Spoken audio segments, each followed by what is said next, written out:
let's talk about what we're doing next here. We've got to keep building the Hart Foundation. You're the tag team champion. The show's in Halifax, Nova Scotia. The main event is yourself, Steve Austin, and the WWF champion Undertaker taking on Bret Hart, Owen Hart, and Davey Boy Smith, now in a flag match. Now, I bring this up because you are maybe an unlikely tag team partner for Steve Austin, but given the long history you've had with the Undertaker, boy, we're really stretching now.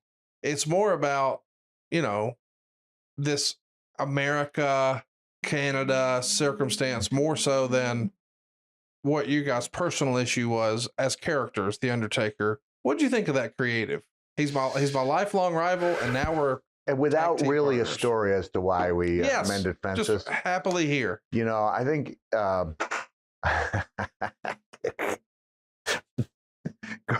going back to the controversy that was not a controversy in my mind, which was Undertaker not mentioning me at the Hall of Fame. And then me, saying, look, if I'm not hurt by it, don't be hurt on my behalf. This guy did so much for my career. And I even heard a quote where he goes, look, I love Mick Foley. I've talked on Blue in the Gills about Mick Foley, which he has. And I think the only thing knock that Undertaker would have is that he was not a dude love guy. I'll say. Like, I think it hurt him a little bit on a professional level that the guy he'd done so much for was now out there doing this thing. But over time, he really came to appreciate the three different faces. But I remember when the two of us teamed up, I believe in Kuwait or maybe one of those other countries in that region, Dubai or Oman, one of those things, that the main event was The Undertaker and Dude Love, which didn't seem to make a lot of sense. Right.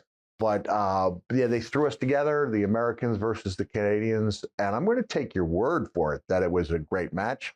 It was super heated. I think Brian Pillman got involved. He's going to prevent the Undertaker from getting the flag. He helps the Hart Foundation to victory. But I think up to that point, it might have been like a top 5 most heated match in Raw history. Because this, as crazy as it sounds now in hindsight, I mean, that was the genius of Vince McMahon at the time, I suppose. This America-Canada rivalry with the Hart Foundation at the centerpiece, fans were just really with it. Wow. And that's why we go back to the Canadian Stampede as being one of the most, and it was Justin In Your House. And who better to talk about In Your House than Mr. In Your House? Of course. The #1 name in secondary pay-per-views. This Raw is also well known for the scuffle that Vince McMahon and Bret Hart would get into at ringside.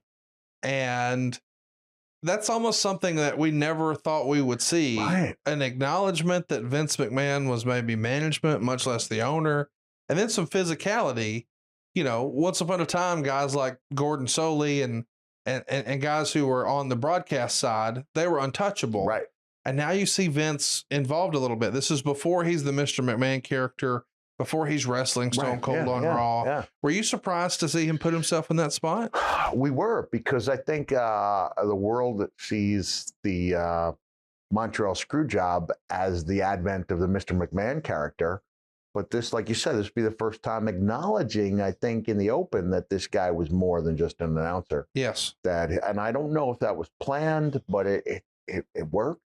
Right, Bret was a spectacular heel, even though he was cutting babyface promos. He was, talking about the Canadian way of life, where we look out for the poor, we take care of the ill. And I gave Shawn Michaels the line where he said he remembered opening up his Canadian toy soldiers on Christmas morning. They all came out of the box like that, which is ridiculous because Canadians have fought very bravely, in many a conflict.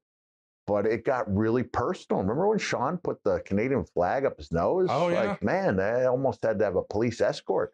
It's crazy. And that was a time back in the States when there were like 2 or 3 shows stopped in a row because of fear of rioting. Egged on by Shawn, doing a great job as being the heel. But I think there were riots in Arkansas. Yeah. In Memphis and Little Rock, back to back. Yes. Memphis, maybe we came close. Little Rock it got nasty. We're going to be talking